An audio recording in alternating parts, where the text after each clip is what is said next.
Welcome back to me తాయారు వదిన. నేనేం మెసేజ్ ఇద్దాం అనుకున్నానంటే, ఎవరి పని వాళ్ళు చేసుకోవడంలో తప్పులేదు కదా. అలాగా మా ఇంట్లో పనులన్నీ నేనే చేసుకుంటాను. నాకు పని మనిషి నేనేం పని పెట్టుకోను. అలా అంట్లు సబ్బు కంటే లిక్విడ్ బాగా యూస్ అవుద్దనే మెసేజ్ చెప్దామని చెప్పి ఈ వీడియో చేశా. ఇది ఎలా వాడాలో చాలామందికి తెలియదు కదా, అది కూడా చేసి చూపిద్దామని. నాకు అంట్లు సబ్బు నా వేళ్ళకి పడదు, చుండ్రు వచ్చేస్తుంది. ఈ లిక్విడ్ బాగుంటుంది నా నా బాడీకి. అలా మిగతా వాళ్ళ సంగతి నాకు తెలియదు అనుకోండి, నా వరకు నేను చెప్తున్నాను.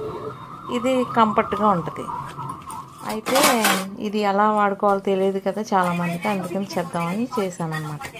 కొంచెం నీళ్ళు తీసుకోవాలి. నీళ్ళు తీసుకున్నాక ఒక 10 ml దాకా లిక్విడ్ తీసుకోవాలి.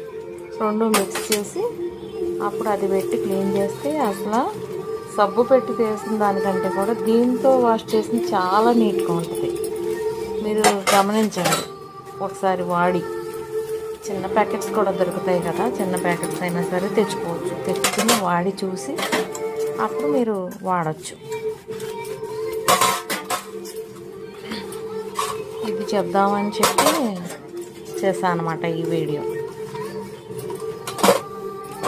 అట్లు బట్టి చాలా బాగుంటాయి నీట్గా.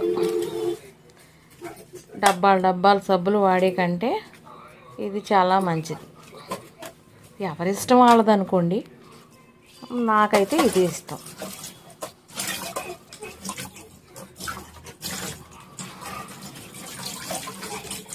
ఇక క్లీన్ చేసేసుకుని ఇవన్నీ అయిన తర్వాత ఇక అప్పుడు స్నానం చేసేస్తానన్నమాట.